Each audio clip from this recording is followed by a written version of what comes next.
కపాలభాతి.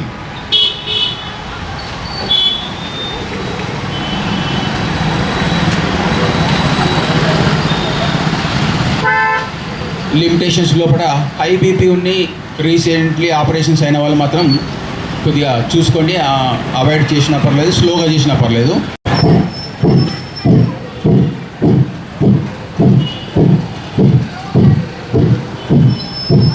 లోపల ఉన్న carbon dioxide అంతా తీసేస్తాం. మధ్య మధ్యలో గమనించండి, బ్యాక్ స్ట్రేట్గా ఉండాలి. మళ్ళీ మనకు తెలియకుండానే బ్యాక్ బెండ్ అవుతుంటుంది. అది కాకుండా నడుము చక్కగా ఉంచే ప్రయత్నం చేయండి.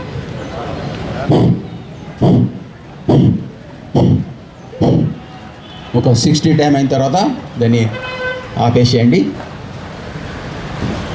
దీని యొక్క రిజల్ట్ ఏంటంటే బ్రీతింగ్ స్లోగా కానీ అవుతుంది, లేదా కొన్ని సెకండ్స్ ఆగిపోతుంది. సో అది కుడి దానికి, ఇది లెఫ్ట్ దానికి.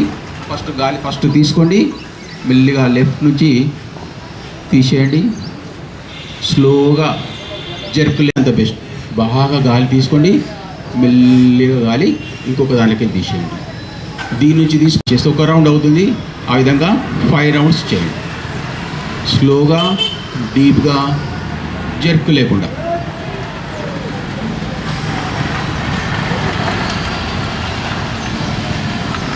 ఒక 5 రౌండ్స్ చేసేసి మెల్లిగా ఆపేసి మధ్య మధ్యలో నడుమును చెక్ చేసుకోండి. నడుము అన్లోమ్ అంటాం, ఇన్హలేషన్ ఎగ్జలేషన్స్ అంటాం. ఏదైనా దానిపైన ఉంచాలి. గాలి తీసేస్తున్నాం కదా, దానిపైన ఉంచేస్తే ఇది ప్రాక్టీస్ అయిన తర్వాత ఇప్పుడు ఎడా పింగళ అంటాం. దాని తర్వాతది సుష్మా నాడి అనేది యాక్టివేట్ అవుతుంది. ఇది బాగా ప్రాక్టీస్ చేస్తే అప్పుడు దాని యొక్క రిజల్ట్స్ ఏంటనేది మనం సెర్చ్ చేసుకోవచ్చు.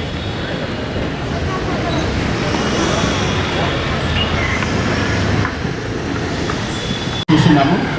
రెండవ రకం చూద్దాం. ఈ విధంగా చెవులలో పెట్టుకోవడం, గాలి బాగా తీసుకొని చెవులు, ముక్కు రంధ్రాలు, కళ్ళు మూసేసి శబ్దం చేస్తాం. గాలి బాగా తీసుకొని ఇన్హేల్,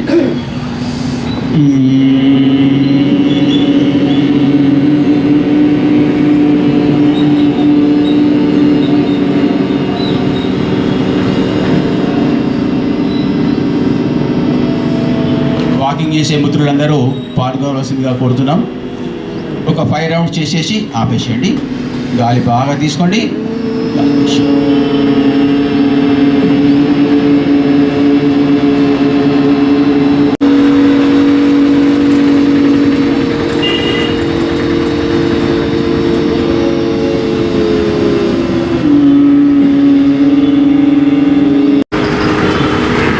బ్రాహ్మణితో మనకి ఏమవుతుంది, హెడ్ రీజన్లో ఉన్న సెల్స్ అన్నీ కూడా యాక్టివేట్ అవుతాయి. ఈ వైబ్రేషన్స్కి, హెడ్ రీజన్లో వైబ్రేషన్స్కి యాక్టివేట్ అయ్యి అక్కడికి కూడా మనం ఆక్సిజన్ మంచిగా ఇచ్చేస్తాం. థైరాయిడ్ ప్రాబ్లం ఉన్నా కానీ మనకు బాగా తక్కువ అయ్యే అవకాశం ఉంది. కొంచెం రిలాక్స్ అవుదాం. ఒకసారి చూడండి, గాలి తీసుకుంటూ చేతుల పైకి ఫోర్స్ఫుల్గా గాలి తీసుకుంటాం. ఇది కూడా ఏదైనా ప్రాబ్లమ్స్ ఉంటే చేయొద్దు. బ్యాక్ పెయిన్ ఉన్న వాళ్ళు చేయకండి, మిగతా వాళ్ళని చేయండి. గాలి తీసుకుంటూ పైకి ఒకటే జర్క్ లోపల గాలి తీసేస్తాం.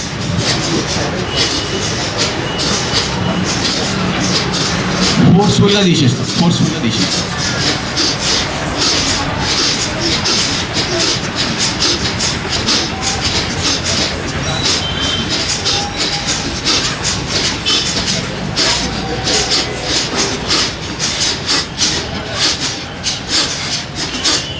ఓకే, ఆపేసేయండి. కాలు ముందుకు వేసేసుకోండి, చేతులు వెనక్కి, తల పైకి, కళ్ళు మూసుకొని మార్పులను గమనిస్తూ పోండి.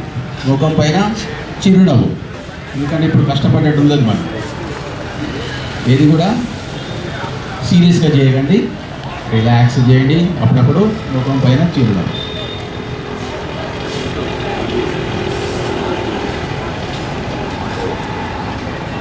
మళ్ళీ రిలాక్స్లో కూడా కాలవేలను కలపడం అనేది చేస్తుంటాం. ఇక్కడ చూడండి, కాలవేలను కూడా, తర్వాత పాదాలను ముందుకు వెనక్కి,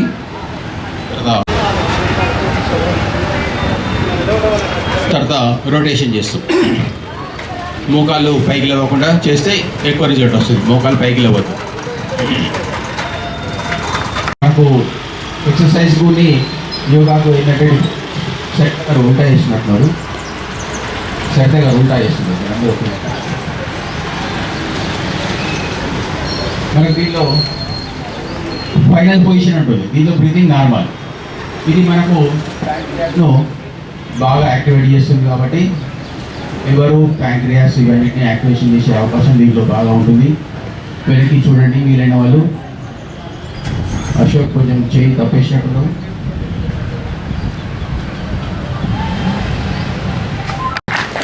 వారికి ఒకే అందించి సన్మానించవలసిందిగా మన యొక్క గ్రౌండ్ అసోసియేషన్ తరఫున కోరుతున్నాం sir.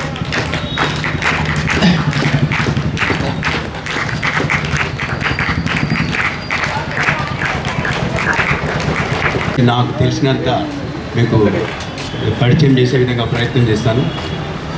Heartfulness Shri Ramachandra machine యొక్క ఆధ్యాత్మిక శిక్షణా సంస్థ.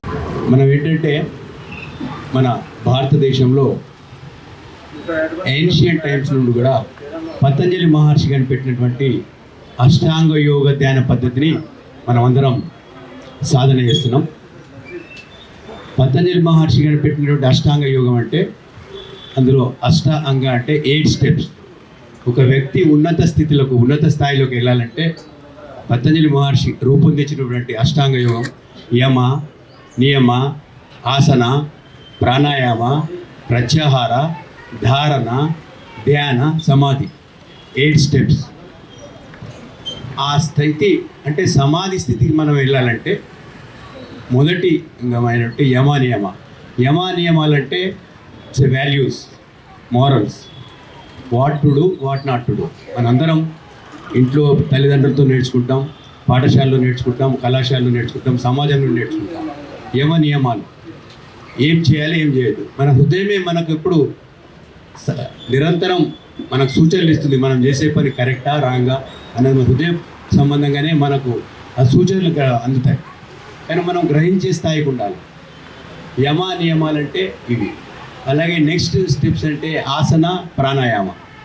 ఆసనాలంటే ఇప్పటి వరకు మీరు చేస్తున్నటువంటి భంగిమలు, పోస్టర్స్. ఆసనాల వల్ల ఏమవుతుంది, మనం ఫిజికల్గా శారీరకంగా స్ట్రెంగ్త్ అవుతాం, ఫిట్ అవుతాం. ఆసనాల వల్ల ఫిట్ అయిపోతేనే మనం ఏదైనా ఏకాగ్రత వస్తుంది. కాబట్టి ఆ పతంజలి మహర్షి ఆసనాన్ని కూడా ఒక ప్రత్యేకంగా ఒక స్థాయికి ఇచ్చారు. ఆసనం అయినాక ప్రాణాయామం అంటే 4th స్టెప్, 4వ అంగం. ప్రాణాయామం అంటే ప్రాణం అంటే ఏంటి, ఫోర్స్, లైఫ్ ఫోర్స్. ఆ ప్రాణం లైఫ్ ఫోర్స్ అంటే ఏంటి, ఎట్లా వస్తుంది, మన హృదయంలో మనం డైలీ సాధన, మనం బ్రీతింగ్ ఎక్సర్సైజ్ చేస్తాం కదా. బ్రీతింగ్ ఎక్సర్సైజ్ అనులోమ విలోమం అనుకోండి, చంద్రనాడి సూర్యనాడి అంటాం అందులో కొన్ని. దానివల్ల ఏమైతే మన హార్ట్ కానీ లంగ్స్ కానీ శారీరకంగా అబ్జర్వ్ అవుతాం లోపల. ఆసనాలు ప్రాణాయామం వల్ల మనం చాలా ఒక లైట్నెస్, మనలో ఉన్న హెవీనెస్ వెళ్ళిపోతే మనం లైట్గా ఫీల్ అవుతాం. లైట్గా ఫీల్ అయితే ఏమవుతుంది, మనకు ఒక కాన్సన్ట్రేషన్, ఏకాగ్రత అభివృద్ధి చెందుతుంది. తర్వాత స్టెప్స్ ధారణ అంటే మనం చేసినటువంటి కండిషన్ని హోల్డింగ్, ఆ స్థితిని గ్రహించేది ధారణ. I last anxiety, I last stress, I last the fear of death it self అని బుద్ధుడు సమాధానం ఇస్తాడు. అంటే ధ్యానం అనేది ఉన్నత స్థాయి పూజా విధానం. మనం అందరం ఏదో విధంగా అన్ని పూజలు అందరం భక్తి పరులమే, మన హిందూ సమాజమే, హిందూ సొసైటీయే. It depends on bhakti, devotion మీద ఉంది. కానీ ఇది ఉన్నత స్థాయి పూజా విధానం. Inner connect, self realization. This is nothing but ఆత్మ సాక్షాత్కారం. Where is our self? ఎక్కడో ఉండదు కదా. ఎక్కడ ఉంటే మనం ఎలా ఉండగలుగుతాం? The self is within us. How we can realize that self? By practicing meditation. ఈ simple method is called Sahaj మార్గం. సహజంగా దీనిలో ఏం ఫీజెస్ ఉన్నాయి.